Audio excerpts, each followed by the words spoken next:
कहानी फूलों का महल हुक। आयशा ने अपनी दादी से हमेशा एक जादुई महल की कहानी सुनी थी जो सिर्फ उन्हीं को दिखाई देता है जो दिल से किसी की मदद करना चाहते हैं।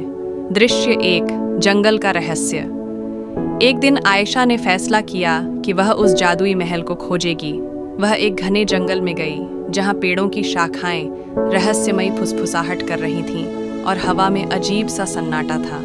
अचानक एक चमकता हुआ पत्थर उसके सामने गिरा जिसमें एक नक्शा बना हुआ था। आयशा ने पत्थर उठाया और उसके चेहरे पर हिम्मत और उत्साह साफ दिख रहा था। दृश्य 2, कांटों की दीवार। नक्शे का पीछा करते हुए आयशा एक बड़ी कांटों की दीवार तक पहुंची। दीवार के उस पार महल का रास्ता था, लेकिन दीवार पार करना आसान नहीं था। आयशा ने अपने हाथों को घायल करके कांटों की दीवार पार की, लेकिन उसके चेहरे पर एक मुस्कान थी जो उसकी दृढ़ता को दिखा रही थी। दृश्य 3, फूलों का जादू।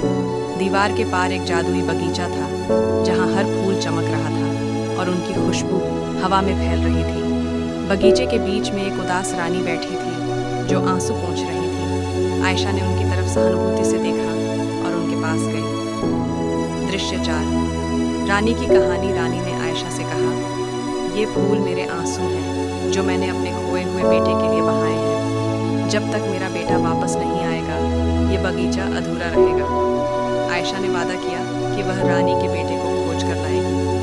दृश्य 5, महल की खुशी। आयशा ने रानी के बेटे को ढूंढकर वापस लाया। रानी के आंसू खुशी के मोतियों में बदल गए और पूरा महल रोशनी और जीवन से भर गया। फूलों का महल फिर से जीवंत हो गया। आयशा के चेहरे पर मुस्कान थी क्योंकि उसने सीखा था कि हिम्मत और सच्चाई से हर मुश्किल को जीता जा सकता है। अंत, आयशा ने उस दिन को हमेशा याद रखा जब उसने न सिर्फ महल बल्कि रानी के दिल को भी खुशियों से भर दिया।